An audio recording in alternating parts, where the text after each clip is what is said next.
Você já calculou a área de uma esfera? Não?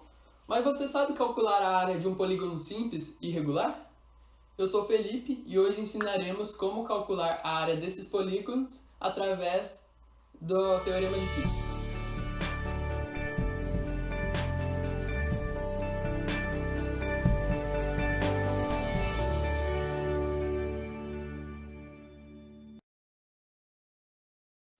O Teorema de Fick é uma área da matemática discreta e tem o objetivo de calcular a área de qualquer polígono simples ou de Fick, desde que ele esteja sobre um reticulado e os vértices desse polígono se liguem aos pontos. Esse teorema foi publicado em 1899 pelo matemático austríaco Georg Alexander Fick. A forma é simples, vejamos nesse exemplo de um triângulo 3×3, onde sua área por padrão é 4,5, e através do teorema de Fick, deveríamos somar todos os pontos laterais do triângulo, que são 9, e dividir por 2, somar o ponto interno, 1, e subtrair a constante 1, que essa define o teorema. Embora o primeiro exemplo tenha sido com polígonos simples, o principal foco do teorema de Fick é calcular a área de polígonos irregulares. Agora vamos calcular a área desse polígono irregular. Lembrando que nessa fórmula, LP são os pontos sobre os lados e o IP são os pontos internos. Ou seja, possui 20 pontos sobre os lados e 4 pontos internos. Dessa forma, a área desse polígono irregular é 13.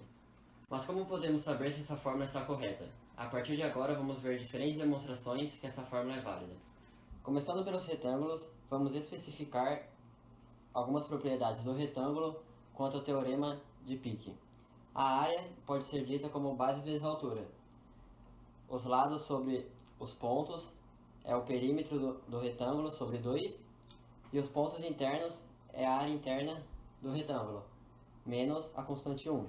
Abrindo a segunda parte da equação, temos que base vezes altura é igual ao perímetro simplificado, mais a área interna simplificada, menos 1, que é a constante. Resolvendo essa segunda parte, chegamos que base vezes altura é igual a base vezes altura, provando a validade com os retângulos. Bom, como acabamos de ver, o teorema se aplica a retângulos. Agora eu vou provar para vocês que o teorema também é aplicável a triângulos retângulos. É bem intuitivo dizer que um triângulo retângulo é metade de um retângulo.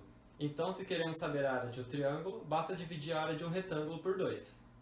Como vimos, para achar a área de um retângulo, basta dividir a somatória de todos os pontos limitantes por 2, somar com os pontos internos e subtrair 1. Para calcularmos a área do triângulo, devemos substituir as variáveis que são usadas para calcular a área do retângulo.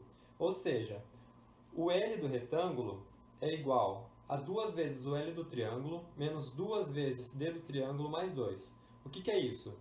L do triângulo são a soma dos pontos limitantes do triângulo retângulo que você quer calcular. O D do triângulo são a soma dos pontos que passam sobre a diagonal do triângulo. E o 2 é a constante. No lugar do I do retângulo, devemos colocar 2 vezes o I do triângulo mais o D do triângulo menos 2. Substituindo, então, essas variáveis na área do retângulo, nós vamos ver que a área do triângulo vai ser igual a L do triângulo sobre 2 mais I do triângulo menos 1. Ou seja, acabamos de comprovar que o teorema também é aplicável para calcular a área de um triângulo retângulo. Agora que já sabemos que podemos usar o teorema para calcular a área de retângulos e também a área de triângulos retângulos, podemos demonstrar que o teorema também se aplica para calcular a área de qualquer outro triângulo. Por exemplo, digamos que a gente quer calcular a área desse triângulo central. Intuitivamente, a gente pode dizer que se a gente calcular a área do retângulo em volta e subtrair as 3 áreas dos 3 triângulos laterais, a gente consegue encontrar a área desse triângulo principal. Ou seja, a área de um triângulo qualquer é igual à área do retângulo externo a ele, menos a somatória dos triângulos laterais. Para poder continuar com a demonstração, nós temos que substituir as variáveis da área do retângulo em função das variáveis do triângulo. Ou seja, O L do retângulo passa a ser igual a L do triângulo 1 mais L do triângulo 2 mais L do triângulo 3 menos L do triângulo qualquer. O I do retângulo passa a ser igual a I do triângulo 1 mais I do triângulo 2 mais I do triângulo 3 mais L do triângulo qualquer mais I do triângulo qualquer menos 3.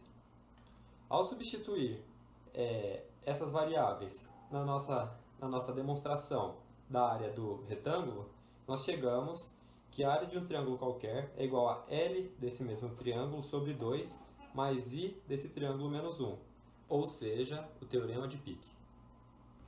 Agora eu vou demonstrar que o teorema funciona para qualquer polígono irregular. Já é sabido o fato de que todo polígono de Pique com 4 ou mais lados pode ser dividido em dois outros polígonos de Pique, através de um corte que liga dois vértices, como mostra o exemplo a seguir. Sabemos que os triângulos são polígonos de Pique com 3 lados. Também vimos que todos os triângulos respeitam o teorema. Portanto, basta fazermos corte nos polígonos irregulares, reduzindo-os em triângulos, provando assim, por indução, que o teorema funciona para todos os polígonos de Pique. Cortes devem ser de vértice a vértice. Bom, agora vamos realizar os exercícios. Primeiramente vamos realizar um exercício de polígono simples e logo em seguida um exercício de polígono complexo. Como visto anteriormente, nós precisamos obter duas informações. A primeira é a informação de todos os pontos internos de um polígono e a segunda é todos os pontos que limitam esse polígono. Então, agora vamos ao primeiro exercício, que é de polígono simples, certo? Então a primeira coisa que a gente tem que fazer é pegar todos os pontos internos. Como vocês podem ver, está em vermelho. Então se nós somarmos todos esses pontos, nós vamos obter 49. Agora, nós vamos ter que somar também os pontos limitantes desse polígono, que já tá em azul aí para ficar mais fácil. Então nós vamos obter que são 11 pontos. E só com essas duas informações nós já podemos calcular a área desse polígono, utilizando a fórmula. Então seria os pontos internos mais a metade dos pontos limitantes do polígono, menos 1. Então nós temos que a área desse polígono é 53,5 unidades de área. Bom, agora que nós já realizamos o exercício 1 de polígono simples, vamos realizar o exercício de polígono complexo. Para realizar o cálculo de um polígono complexo, não é necessário fazer o cálculo duas vezes, pois nós temos uma segunda variação da fórmula que introduz a variável n, que seria a quantidade de buracos desse polígono. Então, se um polígono tem, por exemplo, 4 buracos, não é necessário fazer 5 cálculos para saber a área desse polígono complexo, apenas um, se você introduzir n como 4, pois o polígono possui 4 buracos. Então agora vamos fazer o segundo exercício de um polígono complexo, utilizando essa segunda variação de fórmula. Vamos ao segundo exercício, só que dessa vez de polígono complexo. A ideia é utilizar a mesma fórmula, só que dessa vez introduzindo a variável n, que seria a quantidade de buracos desse polígono. Já podemos notar que a quantidade de buracos é 3, certo? Então vamos obter os pontos internos. Somando aqui, nós veremos que a quantidade é 6. Agora os pontos limitantes do polígono, devemos lembrar que dessa vez devemos contar a quantidade de pontos que limitam os buracos também, certo?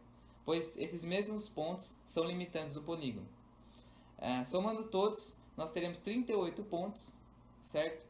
E jogando cada resultado na fórmula, nós teremos 6 mais 32 dividido por 2 menos 1.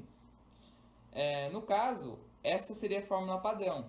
Mas se introduzirmos a variável n, já conseguimos calcular qual é a área desse polígono. Teremos 6 mais 38 dividido por 2, quer dizer 9, menos 1, mais a variável n, que é 3. Se fizermos esse cálculo, nós veremos que a área desse polígono é 27 unidades de área. Com isso, nós concluímos que é possível calcular qualquer polígono que seja, mesmo sendo complexo, utilizando apenas uma fórmula. De início, nós tínhamos que o teorema ele calculava somente polígonos simples, certo? E se você quisesse calcular um polígono complexo, você teria que fazer a fórmula várias vezes. Mas no caso, após uma variação da fórmula, nós conseguimos calcular qualquer polígono complexo de maneira rápida e fácil.